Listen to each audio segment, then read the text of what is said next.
नमस्कार मित्रांनो, ट्रेड ॲडव्हायझरच्या चौथ्या व्हिडिओमध्ये सर्वांचं स्वागत आहे. तिसऱ्या व्हिडिओमध्ये आपण साधे आणि कॉम्प्लेक्स हेड अँड शोल्डर्स तसेच इन्व्हर्टेड हेड अँड शोल्डर यांची माहिती घेतली. या व्हिडिओद्वारे आपण double top, double bottom, triple top आणि ट्रिपल बॉटम या 4 पॅटर्न संबंधी माहिती घेऊ.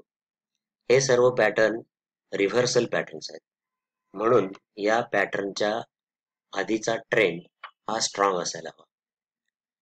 या चित्रामध्ये डाव्या बाजूला डबल टॉप ची आकृती दिसते आणि उजव्या बाजूला डबल बॉटम ची आकृती दिसते. डबल टॉप साठी मागचा ट्रेंड हा स्ट्रॉंग अप ट्रेंड असायला पाहिजे आणि डबल बॉटम साठी मागचा ट्रेंड हा स्ट्रॉंग डाऊन ट्रेंड असायला पाहिजे. डबल टॉप मध्ये पहिल्या टॉप पेक्षा दुसऱ्या टॉपचा व्हॉल्यूम हा अतिशय कमी असतो. या आकृतीमध्ये आपणास दिसते. ज्यावेळी ही नेक लाईन तुटते आणि प्राइस खाली येते त्यावेळी अप ट्रेंड बदलून स्टॉक डाऊन ट्रेंड मध्ये जातो.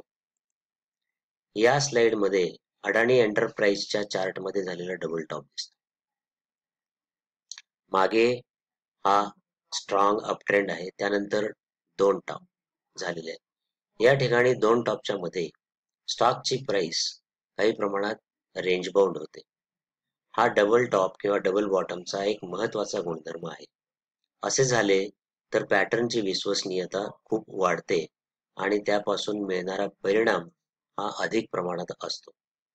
दुसऱ्या टॉप नंतर स्ट्राइक प्राइस खाली येते आणि जेव्हा 2 टॉप मधील लो प्राइस पेक्षा ती कमी होते तेव्हा विक्रीचे संकेत मिळतात आणि त्यानंतर स्टॉक डाऊन ट्रेंड मध्ये जातो आणि ज्यावेळी नेक लाईन ब्रेक होते त्यावेळी व्हॉल्यूम हा वाढलेला असावा.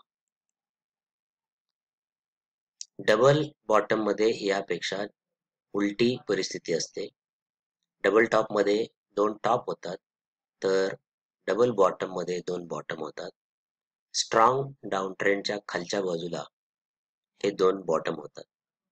पहिला बॉटम होते वेळी व्हॉल्यूम जास्त असतो, दुसरा बॉटम होते वेळी व्हॉल्यूम कमी असतो आणि ज्यावेळी ब्रेकआउट होतं त्यावेळी व्हॉल्यूम पुन्हा वाढतो. या स्लाइड मध्ये टाटा मोटरच्या चार्ट मध्ये झालेला डबल बॉटम दाखवण्यात आलेला आहे. स्ट्रॉंग डाऊन ट्रेंड नंतर हा पहिला टॉप पहिला बॉटम झालेला आहे, हा दुसरा बॉटम झालेला आहे आणि जेव्हा ही नेक लाईन तोडून प्राइस वरती गेली त्यावेळी स्टॉक अप ट्रेंड मध्ये गेला.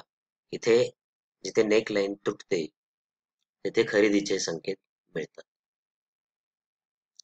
या दोन्ही पॅटर्न मध्ये जर डबल टॉप किंवा डबल बॉटम केवळ एम किंवा डब्ल्यू या अक्षरासारखे जर झाले तर त्याचा परिणाम कमी असतो.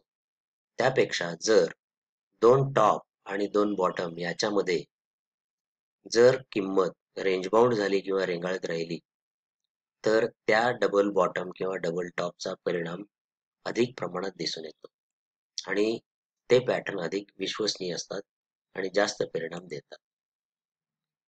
डबल टॉप आणि डबल बॉटम याचप्रमाणे ट्रिपल टॉप आणि ट्रिपल बॉटम हे 2 पॅटर्न आहेत. फरक एवढाच की ट्रिपल टॉप मध्ये 1 टॉप जास्त आणि ट्रिपल बॉटम मध्ये 1 बॉटम अधिक असतो.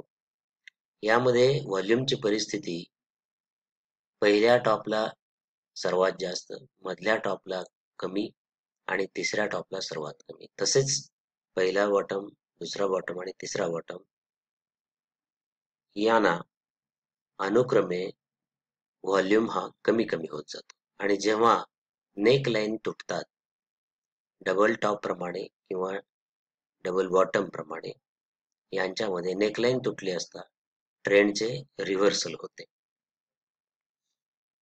मित्रांनो, या व्हिडिओमध्ये आपण इथे थांबूया. पुढच्या व्हिडिओमध्ये रेक्टँगल, ट्रायंगल आणि पेनंटची माहिती आपण घेऊ. तोपर्यंत तुम्ही मागील व्हिडिओ पाहत राहा आणि हे व्हिडिओ शेअर आणि चॅनलला सबस्क्राईब करा. धन्यवाद.